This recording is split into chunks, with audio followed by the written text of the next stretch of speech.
Dad? Aren't you sleeping yet? It's time for bed, honey. Dad, I can't sleep. Can you tell me a bedtime story? All right. What do you want to hear? Something about an adventure. I think I know just the thing. When I was your age, my biggest dream was to follow my Uncle Fred on one of his adventures around the world. One day, he disappeared. I stepped into the lobby of my uncle's house. It lay just across the hill from where I lived with my mother, your grandmother. She had tried to keep me from going, but I wanted to see if Fred was home yet from his latest adventure.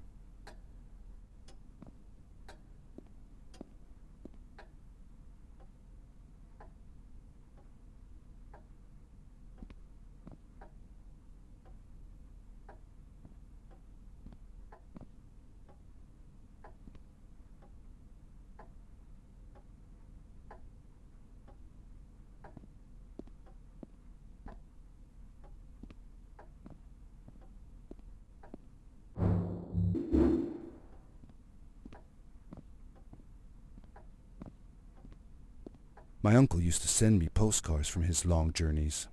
Greetings from Nepal, Galapagos, Kilimanjaro, the Amazon River. This was the first time he had left without a word, without sending cards.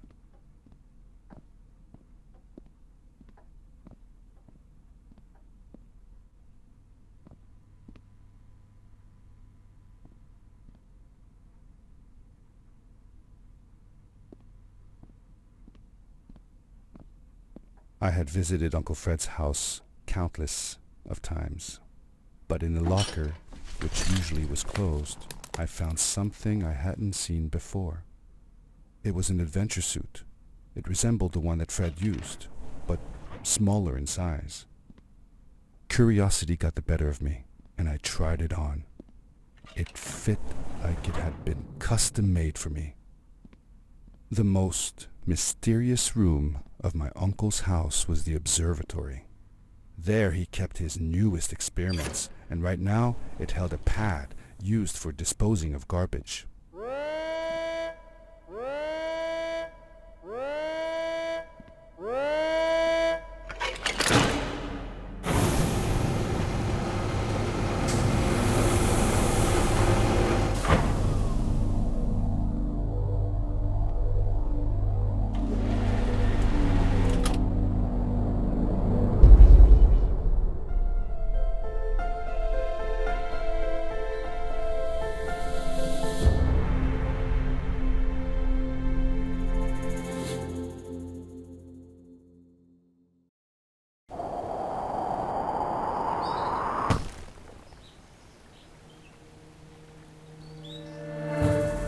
I landed with a crash, but thanks to the suit I wasn't hurt. I had no idea where the pad had taken me, but back then I didn't care so much about where I was going, or how I would get home.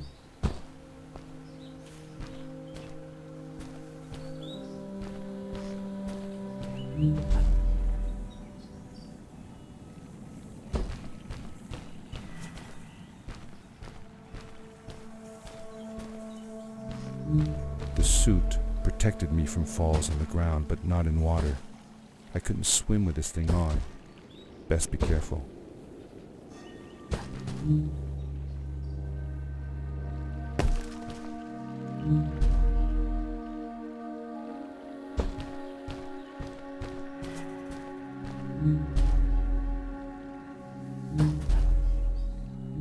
I was sure that someone had been here before me.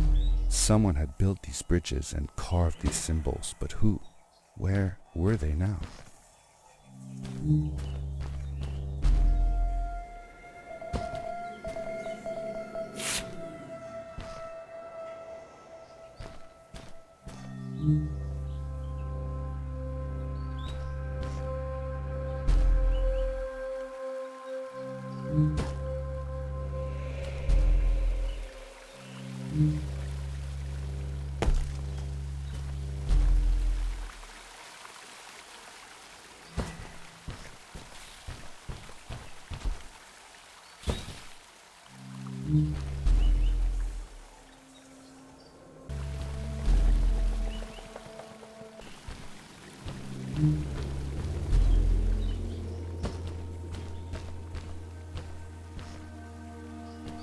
How did you know Fred had been there?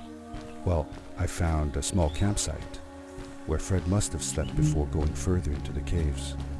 I knew it was him because the place was littered with empty packages of his favorite hiking foods. Canned soups, tube food, and instant noodles. Tube food? That sounds gross. Oh well, it's not that bad. One winter, Uncle Fred and I went hiking into the mountains, and we were surprised by a blizzard.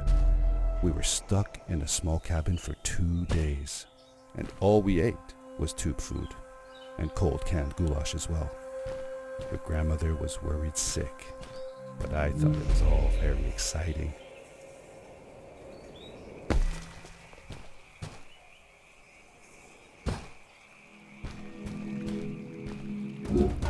The power core I found activated the suit's grappling device when I picked it up.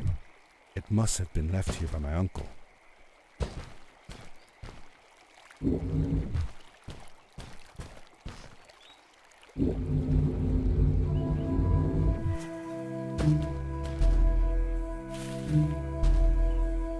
The grappling device left a sort of symbol everywhere I grappled. I noticed similar symbols already there in the cave, and I was getting more and more certain that this place was where Fred had gone.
Did you ever see any of Fred's experiments yourself? Yes, I actually helped him collect samples for his research sometimes. To learn about them? That's right. We found all sorts of things. One time, we went to the forest and found a small pool of water that was full of eggs. Eggs? Were there chickens in the forest? No, not chicken eggs. These were small and jelly-like. Hundreds of them. Fred told me that they were frog eggs. He was in for a surprise though. Guess what happened? What? What happened? Well, we took some eggs back home, and one day, Fred woke up with bites all over his body. Turns out, it wasn't frog eggs after all. It was mosquito eggs. Ah, poor Fred. I know. He did find real frog eggs eventually. He told me that they were very, very special, but I don't know what happened to them.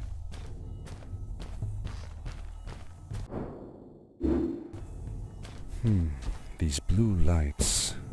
Did Fred put them here? Or was somebody else here as well?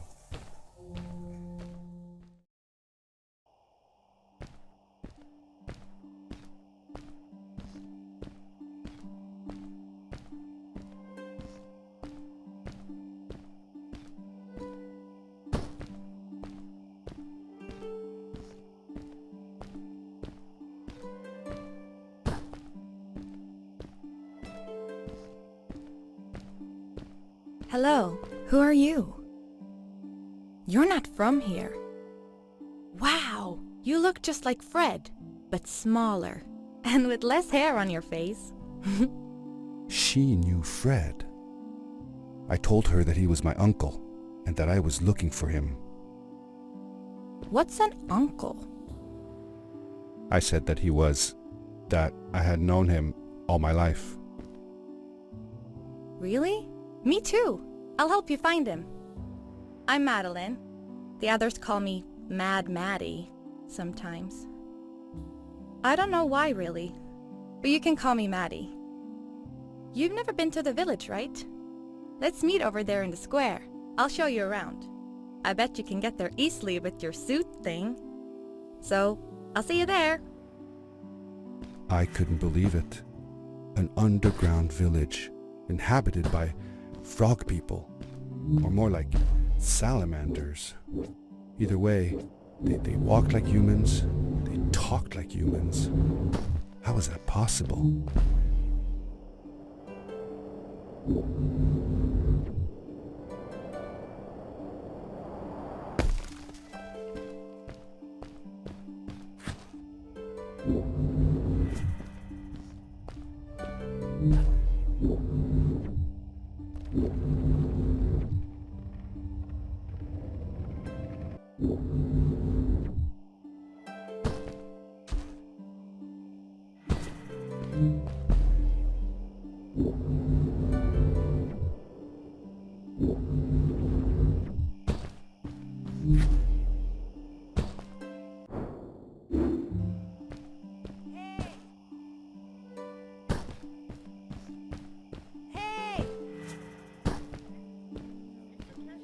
Hi, welcome to my village.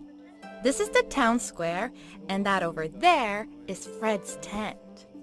I haven't seen him in a few days though. Maybe our elder Samuel knows where he is. He knows a lot of stuff. Mostly boring stuff, if you ask me, but it's worth a try. Before asking him though, you should check out the village. It's not so bad, unless you have to stay for too long. When you're done, go to the island with the windmill, and you'll see Samuel's cove from there. I'll go on ahead and tell him that you're coming. He's not much for surprises. Later! I thanked Madeline and agreed to meet her later. It was strange. How could I talk to someone who was not even human and still feel like it was perfectly normal?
It looked like most of the shacks in the village were built out of trash.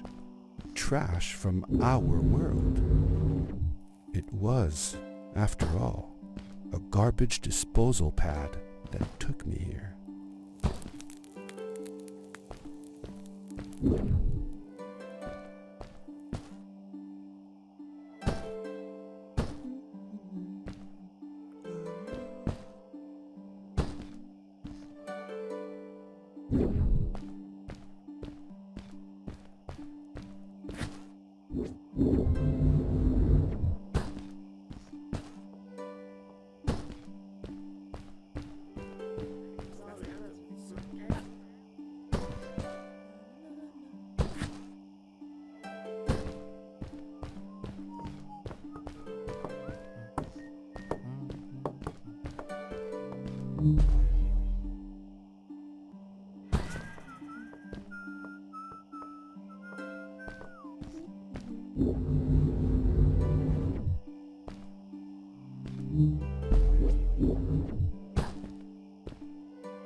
For how long had Fred been gone? I'm not sure. A couple of months, I think. Less than half a year for sure. I remembered hiking with him the summer before, but when I counted the days in his journals and from when I last saw him, it didn't make sense. Maddie said that she had known him all her life. Maybe she meant it figuratively. Figure... Like she didn't really mean it. Like when you say you'll die if you don't get a puppy for your birthday. That's true, though. I'm sorry. Of course it is.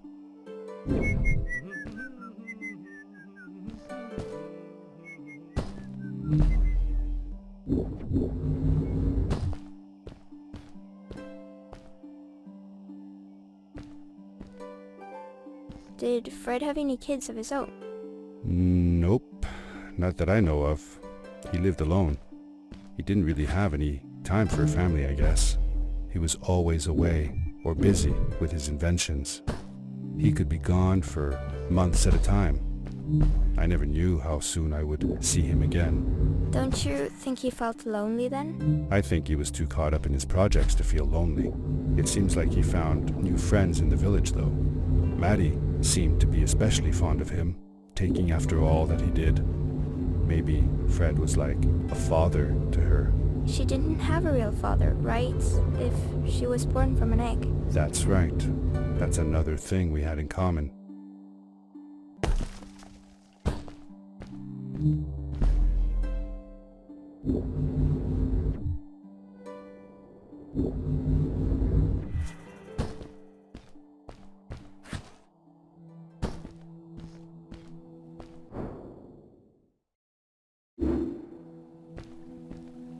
A stranger in our halls.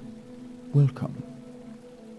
Our name is Samuel, and we will do our best to assist you. Please tell us what brings you here. I told him that I was looking for my Uncle Fred. We should help. Do you know where he is? Fred left us without a word. If you aspire to find him, we can share with you a sacred crystal, a power core. Fred used their kind to power his suit. You can have it if you return our Fred to us. The crystal? Sweet! Madeline, that was inappropriate. Your help will not be necessary. The crystal is not for you to have. What? I want to help finding Fred. Why couldn't I? Please, Madeline, that is impossible. None of us may enter the chasms. It is too dangerous. What's the danger? If Fred can do it, so can I. I say this for your own protection, Madeline. You are forbidden from entering the chasms.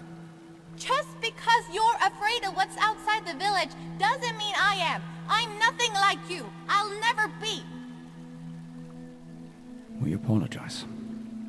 It is true that we want to keep her safe, but she does not understand. Behind us is the power core. Take it and go into the chasms. Find Fred, and if you see Madeline, take care of her. Be safe.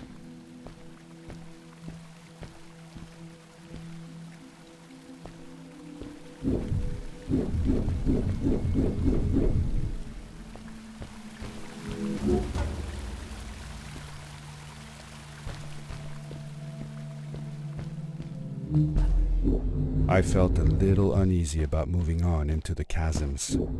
If it was too dangerous for Maddie, would it be safe enough for me?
Darkness swept over me as I left the glittering lights in the village behind me and headed for the ominous shadows of the chasms.